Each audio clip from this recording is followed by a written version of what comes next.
We are live, Bay State running. It is a pleasure. Ladies and gentlemen, we have the homegrown product from Worcester, took his talents to BC, professional runner. Now he stands as the helm of the cross country at the alma mater, the flagship, Umass Amherst. Coach, runner, Tim Ritchie. Good to be here, Coach H. Thanks for having me. So, Tim, man, like, you're a very, very interesting individual. Let's start with Worcester. Okay. Our back roots are Worcester. Where did you go to high school? I went to Doherty High School. So. You're a Doherty graduate. Yep. Yeah, Worcester's got 4 big public schools, and that was one of them. So, yeah. Now Doherty's actually produced some superstar athletes since I've graduated. Got Wadleen. Player in the Wadleen, and we got a player in the NFL. So it's who knows, a little public school in Worcester turning out some good athletes every now and then. Yeah, it doesn't matter the size of the school; it's the size of the heart of the athlete. Yep. But Tim, your story's so interesting, and I felt that we wanted to share it, especially during this time. Some of us are at home isolating, stay at home shelter. But I wanted to highlight you because you're a homegrown product. So you're true from Massachusetts, but your talent has brought you around the country, around the world. So after Doherty, you took your talents to BC.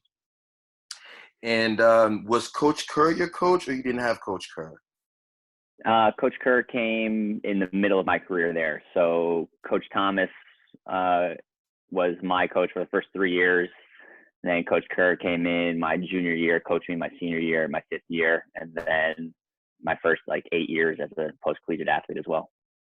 And then right after that, that's when you went professional? Yeah, well, I graduated BC grad school in 2010, and then I ran as a club runner on the BAA for 4 years, and then signed with Saucony 2014. And then I've been with them ever since. Switched coaches in 2016. That's when I started working with Coach Bro of Wellesley High School fame. Mm-hmm. Because I watched Sacramento? Was it the Sacramento? Yeah. So, Coach, how are we balancing coaching, training at a high level? Seems like there's a commitment on both ends, from your athletes into yourself. Yeah, it's a juggling act for sure, especially now these last 2 years as a head coach. I've been coaching since I graduated. I was an assistant coach at BC, and I coached as a volunteer for 2 years at Yale. But these last 2 years, been the head coach at UMass, and that's brought on a lot more time, commitment, a lot more responsibility. We're really trying to build a great program there. But for me, it's the athletes have always been so supportive of it. So they've really been generous with their support and their time. Like, they want to see me succeed as much as I want to see them succeed. So I wouldn't be able to be a good coach and a good runner if my athletes didn't believe in me and really give me the time and space to pursue both goals. So I've been really lucky to work with some great young men these last 10 years. And you're still having success in the individual realm for you. You're still running at a high level. When I started paying attention to you as a coach, you started grabbing some of my favorite athletes here in Massachusetts. I got to give a special shout out to my man, Ben Burgess. There's some good, solid guys over at UMass, Zach Conant. Now my main man, Nicky V's coming in. And I was there in fall of '96. And unfortunately, South by Southwest was my demise. Just much. So what would you want to say, because now you've taken on this role of, you have the flagship.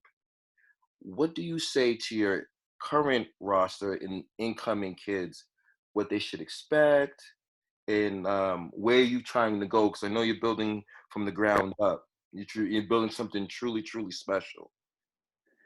Yeah, and I mean, I technically not supposed to be using this as a recruiting pitch, but we've been really lucky at UMass. I mean, we got a great tradition there, and I'm just super fortunate to be able to coach there and carry on a legacy of distance running in Massachusetts. So it's been a privilege. Yeah, we've had great kids come in, and we're trying to do our best to support all the great high school runners in Massachusetts, and really just play our part in promoting our state and promoting the great tradition of distance running that we have here in the Bay State.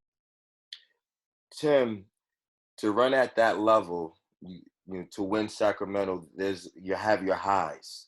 Before we get to the highs, can we share with our audience what was your lows and how did you battle that adversity, supersede or proceed, or persevere in the lows, if there were? Yeah, I mean, there's always lows.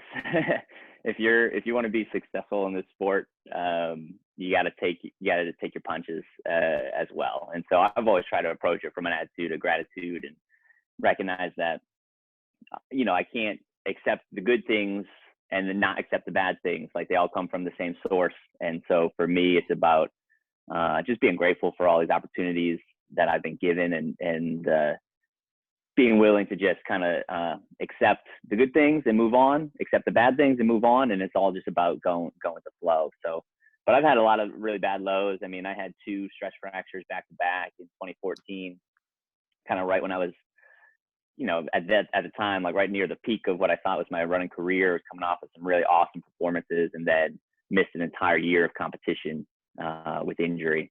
And so that was really tough. That was hard to, you had to make that decision. You're like, how important is this to me? Do I see a future on the other side of this? And the answer for me was yes. And so, I was in the pool, I was in the weight room, I was trying to eat right, sleep right, get my body back. And it took over a year. But then I was able to go on and have another, 3, 4, 5 years of high level running at that point. But yeah, the good ones in the sport are those that can really navigate the inevitable ebbs and flows. It's really hard to be a distance runner. You got to do it every day. You got to do it when it's rainy, when it's cold, when it's snowy, when it's hot. You got to lose a lot of races, before you win a few.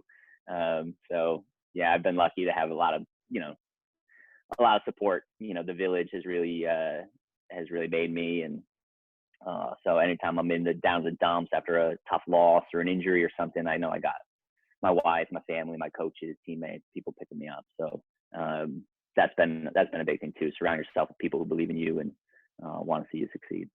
I'm glad that you touched on it, because I think a lot of the kids can correlate and resonate what they're going through right now, because you're a senior and you're missing 3, 4, 5 months. Like, you did not finish Boston, come back and win Sacramento. 2014, you had up and downs and you have big wins. And I feel like your career is a testament. You have your big wins, you have your 3rd place finishes, your 6th place finishes here. And like you said, you still remained resilient, focused, how you handled that wave. And I think our audience, and especially the kids here in Massachusetts, can learn, like, this is their down, this is their low, but it's going to be brighter. We're going to have an incline. It's going to get better. So I think that's why I wanted to also reach out to you, and you could touch upon that, because, let's say you're the high school runner and you're elite, you never lost like this. You never had any type of adversity. And now for the first time, you're not going to be able to run at the state meet. You're not going to be able to run in the conference meet, but you're going to run again. How have you, and on the professional level, and how you've been talking to your athletes at UMass, how you guys been handling COVID with the season being temporarily suspended now? Yeah, it's definitely been tough. I mean, runners love to run and competitors want to compete. But the good thing about being a distance runner is the hard work that doesn't go away. Like the work you're putting in now, even if you don't have a race on the calendar in the next 3 months or 6 months or who knows, that you're still banking that hard work. And when the time comes to get back on the start line, whatever that start line is, if you're a graduating senior moving on to the next phase of your life, like there'll be some sort of future start line for you, whether it's running or not, and how you're preparing yourself now is going to have a direct impact on that. So we've been encouraging our guys to use this as an opportunity. Like we see it as a chance to really learn about your commitment level, learn about how, your discipline, your passion for the sport, because when things are going well, it's really easy to get up and go for a run every day. When you're surrounded by your teammates, when you're prepping for the conference championship, it's easy. Your schedule's all set for it. But when everything gets thrown out the window, that's when it gets tough. And that's where you really got to let your true colors shine. And so I'm telling my guys, I'm like, this is an opportunity to double down, like recognize your appreciation for the sport, recognize how lucky you are to be able to go for a run every day, learn that it's about the process more than it is about the outcome. So that's been the big message. I mean, and my guys, they love to run and they love to work hard. And so that doesn't change. Like just because they're not putting on a uniform in the next couple months, that doesn't change what we're all about. I mean, we're about working hard and trying to get better. And you can do that every day, regardless of the circumstances. And I don't want to be cliches, but you brought the process. And like, how much do kids have to respect the process, trust the process, and how much is transparency with your coach critical in development as an athlete? Because sometimes, we as coaches will see something in them that they may not see in themselves. Right. Yeah. I mean, that's really important. And the NCAA has put some limitations on what we're able to do now as far as like training our athletes. And so it's been tricky to really navigate consistency in the training, but we've been doing our best. And these guys, like I said, they're really committed. So they're working really hard. But, we're trying to tell them, like, we're trying to recognize how difficult this actually is from a mental health standpoint. Like it just definitely throws guys off their horse a little bit. And so we respect that and we validate that, but we don't want our guys, and same with my Saucony teammates, like we're not giving in to this. It'd be really easy to be like, oh, well, the season's canceled, so I'm just going to sit on the couch now and wait for the next opportunity. Like, or everybody else is struggling with this thing, so that means I'm just going to give into it too. And so we're trying to walk this line between recognizing the mental and emotional impact that this has, but also not giving any power to that, and telling the athletes, no, you can take control of your mindset. You can take control of what you do with your day, and if you want to be disciplined and organized and regimented, you can do that. So we've just kind of been helping them, give them the tools to really build a strong mind and build a strong will that's really going to carry them through the tough times. And at the same time, we're listening to them if they're calling up, talking about how they're struggling, they're missing out on their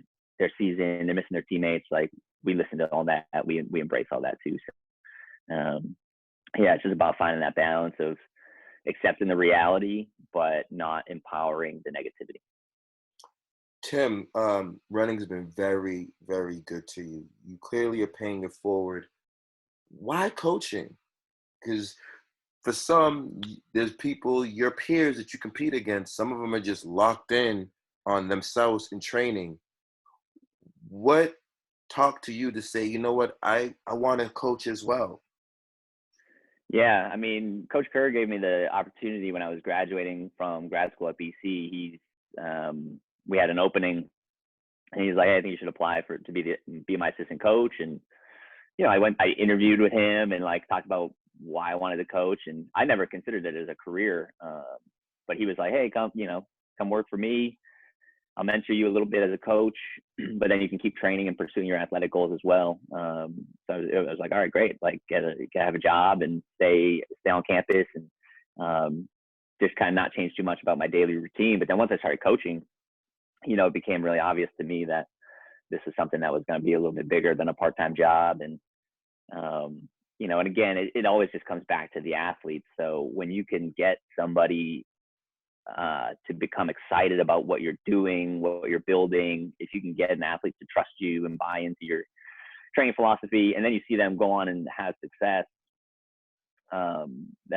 there's nothing quite like that, or watching a human being really transform from being a freshman to being a senior in college and graduate and go on to do these incredible things. And and recognize like, hey, maybe I played a small piece in their development as a young man. Like that's been big for me too, because my coaches haven't only made me a better athlete, they've made me a better human being.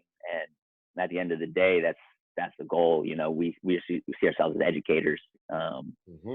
We're trying to help these guys navigate life. And you know, and the COVID pandemic is one of those examples. And that's kind of one of the messages to them was, I'm like, hey, this may seem like a new thing, but it's not. You guys have weathered a lot of adversity together. You're used to going up against a challenge and overcoming it. And this time it's not an 8K cross country race. It's this global pandemic that we're fighting, but the same principles apply, you know, teamwork, positivity, taking control, not giving in, like those lessons that we learned on the cross country course, those guys are applying them to real life right now. And Yes.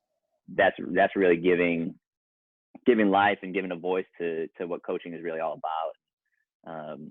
So yeah, I mean, I've been really blessed to just have great people in my corner. And, you know, if I can carry on or pass on a little bit of the wisdom that they've shared with me, then I'll be really fortunate. But yeah, it's been great, you know, and all three schools, BC, Yale, and UMass have all been really welcoming, and the kids have all been awesome. And, you know, I just love the sport. I love to go for a run. So when I'm surrounded by people who just love putting on the running shoes and hitting the trail like that, that just speaks to me. Tim, we've seen it because we've been around the track several times. Could we talk to our audience about patience? How many kids have you seen come in, weren't even in the top 5 or top 6 as freshmen, and maybe by the 5th year senior, they're all Americans? Can we talk to our audience about, especially right now, like you touched upon it, patience? Because you never know what could happen, like you said, down the road. Yeah, no, it's true. I mean, because that was the story of my running career. I didn't break 5 minutes in the mile until the end of my junior year of high school, and now I run 26 of those in a row with no breaks. So it's you got to give yourself the chance to develop, and you got to learn how to take the proper steps to improve, take some risks, you know, enhance your training, like have this forward-looking vision, but recognize that you can really only run 1 mile at a time. Coach, I'm sorry for intervening. I'm so sorry. We brought up risk. I like to take the risk. So when we say take a risk, would it be a move in a race, a surge, sometimes thinking out the box? Because sometimes we tend to be a little bit comfortable. And you as the coach, we see something in an athlete and we're like, this is the time to go. That is the risk. And sometimes it takes cerebral. How much is the cerebral? Because how many times have we met the athletes that have the God-given ability, but they don't have it up here? How much is upstairs critical at any level? Yeah, it's huge. I mean, that's what separates our sport, you know, is everyone's out there, everyone works hard, you know, and at the highest level, everybody's talented. And so what are you going to do that separates yourself? What can you really work on that's going to separate yourselves? And risk taking, aggressive racing, like that's the backbone of the UMass distance program right now, is get to the front of the race and make something happen. You know, like there's nothing that really bothers me more than people who say, oh, I would have run better, but the pace was too slow or this or that. I'm like, if the pace was too slow, go to front and make it faster. So, you know, it's all about like, just stoking the fire in the athlete to get them to take ownership of their experience there is the really most important thing. And you also have to be okay with failure. Like if you're always afraid of failing, you're never going to succeed. Like I've lost 1,000 times more races than I've won, but in those losses, in taking those chances, in taking those risks, I learned more about who I was as an athlete. That really set me up for long-term success. And to have those breakout moments, to be able to win a national title or compete in Olympic trials or something. So, you know, if you take small risks, you'll get small rewards. But if you take some big risks, you'll have a lot of heartache, but you'll also have an opportunity to really do something cool. And so, I'm just not much for boring races. And I Um, know when you're on the call, you know, I know you like to make them exciting. So when you see some kids just jump out there and take a big risk, that's always makes it a lot more no, fun. that your approach, your race strategy is who you really are. Like you're not the guy to sit back. You go attack it. So are we focusing on 2021? Is Tokyo still? I don't know. I mean, like I put a lot of eggs in the marathon basket for the trials down in Atlanta a couple months ago, and had a tough race down there. They're not going to rerun that, so the marathon team is already set. So now it's just a question of, do I dust off my track spikes and get back on the oval for some 5,000 and 10,000 meter running? But we'll see. I mean, I'm at a kind of a crossroads right now where you know, this job at UMass is really starting to take over a lot more of my mental space, emotional space, time, and it's been awesome. Like, I really love pouring myself into helping these kids develop. And so, you know, we're hopeful for a fall cross country season and a normal year ahead. And you know, we got a great class coming in that I'm really looking forward to helping to develop these next couple of years. And so we'll see. I mean, it's hard for me to like not have a competitive goal. So, but right now I'm kind of just having some fun running and, you know, still staying on the grind, but trying some new things, jumping in the trails out here in Western Mass, and doing some longer running and just kind of having some fun with it. Besides your infamous coffee mugs, what does Tim do with downtime? Besides hanging out with an amazing wife, what does Tim do on his downtime? Yeah, no, it's been good. Like, the coaching job, when it's full go, is I'm gone every weekend. You know, I'm either at one of my own races, at the UMass race, or I'm watching a high school race, and so it's been fun. You know, it's a bummer that it took this to make it happen, but yeah, we've been having a lot of fun. My wife and I, we got a dog that's only a couple months old, and we've been taking her out on some long hikes. And you know, we live in Western Mass. It's beautiful out here, and so we've been climbing some mountains and trying to get back in touch with nature. Yep. Yeah, but most of the time we just like to kick it. You know, like, life has me on the go a lot, so we just like to, you know, just sit here, pet my cat, watch a little TV, chit chat, play cards, sit out on our porch. So it's been fun. We've been keeping it pretty low key and just kind of enjoying time together. Tim, my just a thought sharing with you.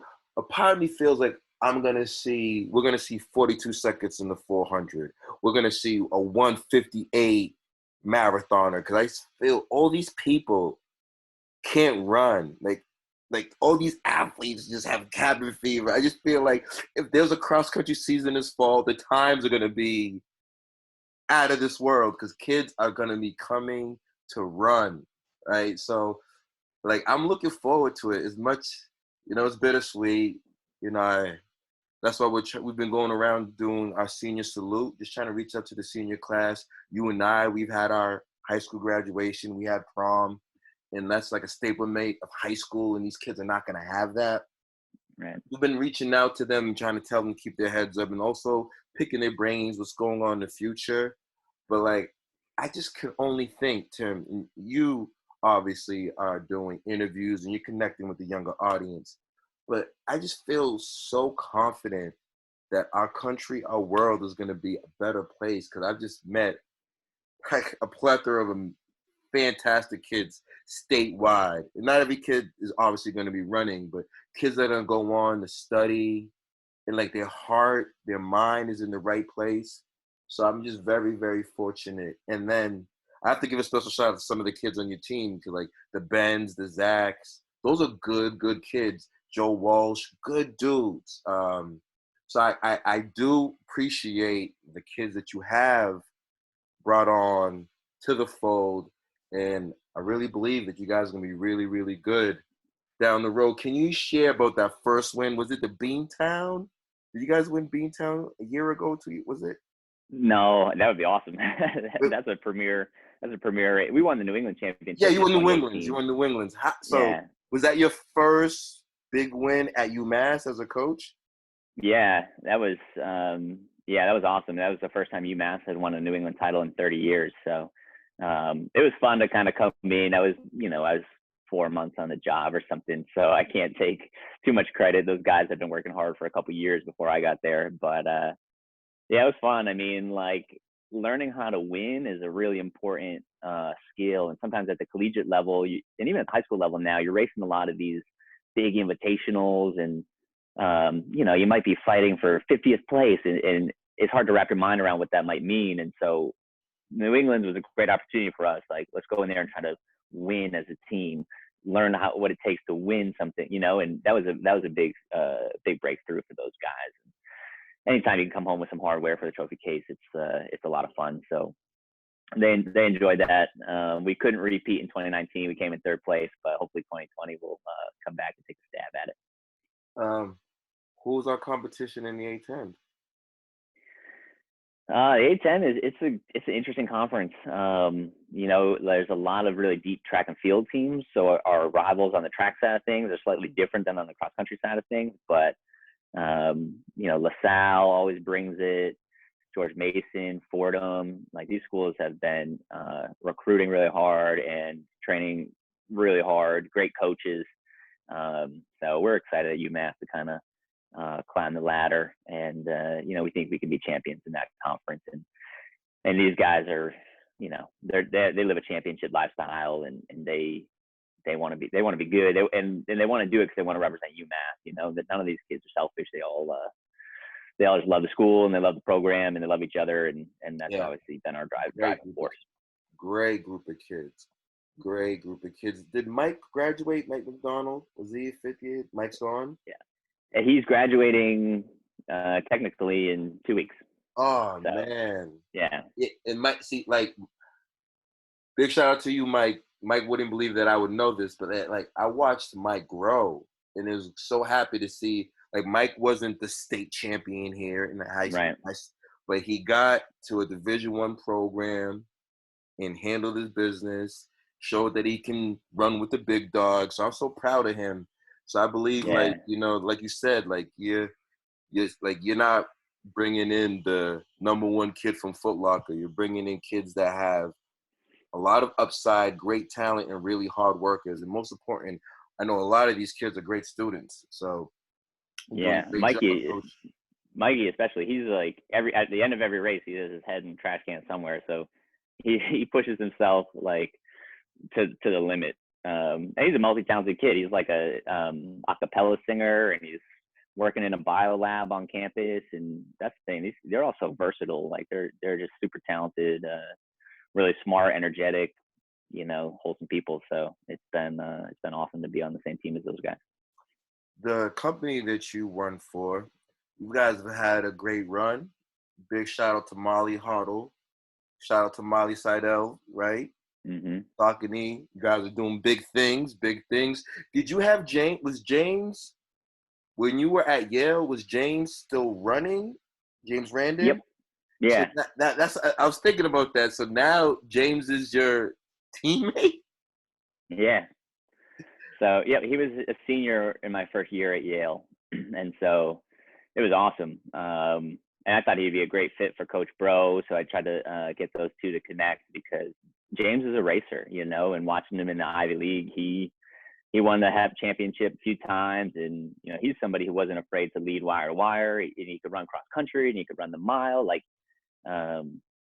yeah, I knew he had a lot of talent, and he had, you know, talk about having ups and downs. Like, he fractured his pelvis first month with Saucony, and took him a long time to rehab from that. But now he's back in 357 shape, and he's, you know, breaking 4 on the regular. And so that's, you know, it takes a special athlete to really weather the storm and really believe in yourself to the point where you can endure like a year and a half of just getting kicked while you're down, and knowing that eventually you'll crawl your way back out. So shout out to Randon for sure. Yeah, and I think I'm glad that you brought that up, because especially in this time, you know, so many kids are bummed out. I missed a season, which is, you know, a few months, and there are people like James who missed several months, but there's so much proof in the pudding. There's so much testimony. You are a prime example of that. Like, There's a brighter future in front of you. Right now, you may not see past the dark clouds, but the sun is going to shine, kids. So you got to just remain focused, diligent, resilient. Coach, how much is diet recovery critical? It's Proper huge. sleep, proper food. Yeah, How that's critical is that? it's huge. Coach Joe Vigil, he was a coach at Adams State for a long time, won like 10 billion national titles. He said there's no such thing as overtraining, there's just under recovering. And so what we're really limited by in our hard work is how hard we're willing to work when we're not running to really absorb all that training. So sleep is number one. Like, it blows my mind that kids are not making that their first priority. I'm like, this is the one thing you can do that's going to guaranteed make you a better runner. And it's easy. You're just sleeping. Like, it's like hill repeats are hard, tempo runs are hard. Like, that stuff is hard. This is easy. And it will make you a better runner. So sleep is huge, and especially like consistent sleep and getting to bed before midnight. Like, the more hours you can bank on before midnight, the better. And then diet, yeah, is really big. I mean, that was one of the things that kind of cost me, I think, in 2014. I think some of those bone related injuries were due to improper nutrition. And so trying to up my protein intake now, pay attention to calcium and vitamin D, making sure I'm eating enough total calories, all that stuff is huge. The hard work that you do running is useless if you don't absorb it. And so, yeah, it's all about recovery. And that's something we really stress at UMass, because they got a lot of stress in their lives. You know, they're in a new environment. They're prepping for, like, right now they're prepping for finals. You know, like, how do you manage that life stress to be able to really absorb the running stress? So it's huge. Yeah, you got to be a 24-hour, 7-day a week athlete if you want to be good. There's no shortcuts. Mm-hmm. There's definitely no shortcuts. Yeah, man. I just want to say, first and foremost, I appreciate you for being a home guy. You could have took your talents anywhere else, but you stayed home. So it inspires me to do the same. And I also appreciate you because, you know, you went to a place that I attended, didn't finish, but I was there. And I understand where it can go. It's the flagship, and we're seeking to see the flagship do real well. You know, it's about time. And other than that, man, I just can't believe that she went to Doherty High School. Wow. So junior year, you didn't break 5. Right. Well, I ran like the last race or two in the relays at St. John's High School. I think I split like a 450 something, and I was like so stoked to break 5. So then, And then what now kids are happened? breaking 4. What happened that senior year? And then how did a guy as a junior, kids pay attention, barely broke 5 as a junior in high school? How did you end up on BC? I just kept working hard. I mean, my senior year, I knew that I wanted to I wanted to win the district. So when you were growing up in Worcester, like, the district, the Central Mass Championship, that was the be all end all. You know, we weren't really thinking too much about the state meet. Like, that was a whole nother world. That was the Olympic Games, was the state meet. So I worked really hard for it.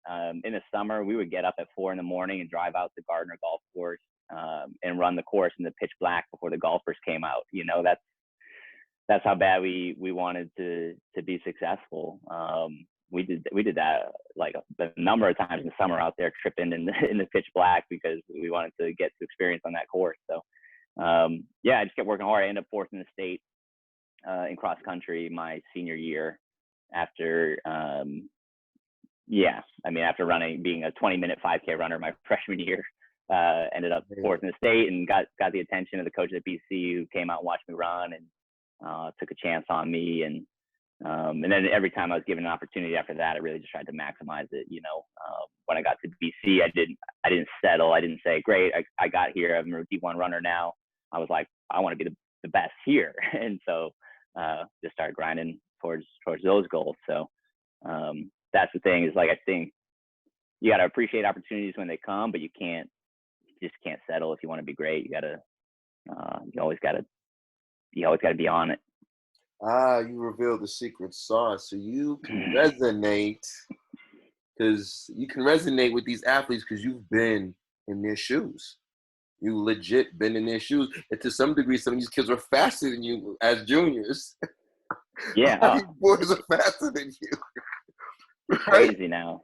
Like your recruits, you're getting kids of 420 guys are faster than you as a junior. It's amazing. But then that just shows, right? That's why I knew this interview. And bro said it. He's like, "Hey, this is gonna be a great one for you."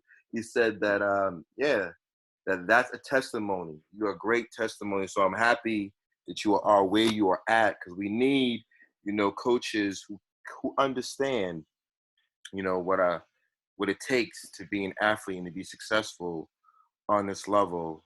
How's the parents doing? Mom and dad good? Everyone all right? Yeah, everyone's trying to stay healthy. I got a lot of siblings in Boston, and we were just on a Zoom call with them last, staying in touch from a distance. But yeah, thankfully everybody right now, my family's doing all right, and we're just trying to stay apart but stay connected, just like I think everybody else is trying to do. Yeah, I think everyone's trying to do. I mean, hey, Coach, I just want to say we appreciate you. Once again, on behalf of Bay State Running, definitely, I got one of my favorite athletes is coming in. I gotta keep plugging him, Nikki V. I love me some Sam, the Burgess boys. Well, Ben's there now. He has a younger brother. Sam was on his way, but Zach Connick. Yeah. And I was with those boys.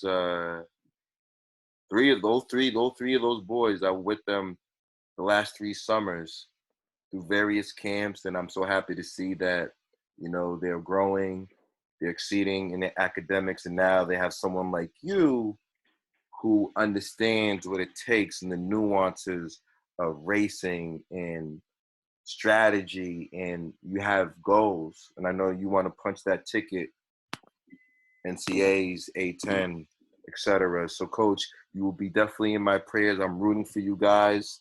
Appreciate it. Tell OB, tell David Jackson I need a hat, some type of memorabilia while I'm out here walking the streets. But yes, sir. You healthy right now? Everything's healthy for you and your end? Yep. Yeah, we're doing fine. We're getting out and putting the miles in. So so far so good. Just keeping our fingers crossed for everybody else, and yeah, just trying to be patient and get through this. Be patient. Well, ladies and gentlemen, as you can hear, we are standing with Massachusetts' finest, Doherty's finest. He's taking his talents around the world, kids. You have an opportunity to go back and listen to this video. A lot of jewels and gems have been dropped, and we'll go through them again. It's like, it doesn't matter what you're doing when you start, it's how you end. You could be a freshman, sophomore, not break 5 minutes. You yourself didn't break 5 minutes until your junior year, and then you went on to win the national title. Yep. So you never know what's in the cards. What's in the cards for you. So, Coach, thank you for taking your time out and allowing me to sit down and chop it up with you. Hopefully, I'll see you around, in the course near you. Yeah, sounds good. We appreciate all the positivity you guys are bringing to the community right now. So keep up the hard work. Yeah, man, that's all we can do. Is because what I've been trying to talk to our audience is that, I'm in the city. They've zip tied all the basketball hoops, right? And then when the kids climbed up to cut the zip ties off the hoops, the city came and took the rims off. So basketball kids are like, they're in there. If you don't have a hoop in your driveway, you're not getting shots up, right? You gotta be innovative. But for us, cross-country runners, distance runners, track athletes, we're grinding. Like, nothing really has changed. And I believe, and what I've been trying to stress is that one element of our sport is competition, but the rest of it is training and grinding. And there's people who wait 4 years for an Olympic cycle. What's a few months? They're still locked in. So hopefully, you guys hopefully this thing gets better, and I can see you guys this fall come to some meets. Would you, if if the fall season is cleared to go, you will be at the Newtown Challenge. Will you guys participate? Yep. Yeah, that's on our schedule. So we'll be at Franklin Park a few times this fall if everything goes well. So. And And then, you're the boys coach, right? You're not the girls coach. right. Yeah, just the men. All right. So the dynamic is you and Dave. Yeah, Coach Jackson's in charge of everybody. And then I'm the head coach for cross country. I coach the distance runners all year, but he's a big boss. So he's the boss. Okay. And then Oh, OB just is hanging around still. Yeah, and we stay in touch. He comes by for coffee. You can't, it'd be silly not to take advantage of a mentor who led the team for 53 years, who's still in town. So OB is just still, yeah, he's been a great influence on me and comes by to practice every now and then, check in on the guys, and he's a legend. So we're really lucky to have him in the community. Yeah, big shout out to you guys out there, man. Shout out to everyone in the 413. Make sure everyone's safe. Enjoy those hikes, man. Enjoy time with the lady. It's been a pleasure, Coach. See you real soon.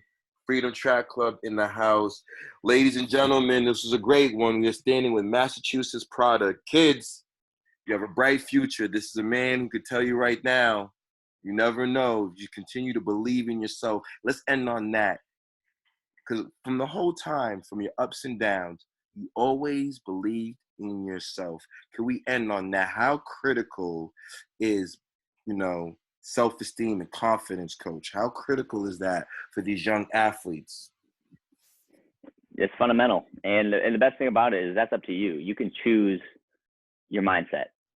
Sometimes you can't choose your talent. Sometimes you can't choose your height, your running form, but you can choose to believe in yourself. And so if you have that option, just do it. You'll be surprised where it can take you at the end of the day. Coach, it's been a blessing, man. Looking forward to seeing you. And any shout outs? Mom, dad, anyone, the wife? Well, we'll shout out to you guys at BSR for keeping us all informed. And you guys have been a lot of fun to follow. So we appreciate you building up the sport. We're lucky in Massachusetts to have such a great tradition here. So appreciate all you guys. No, we appreciate you, man. All right, man. Peace. Take care, Coach. See ya.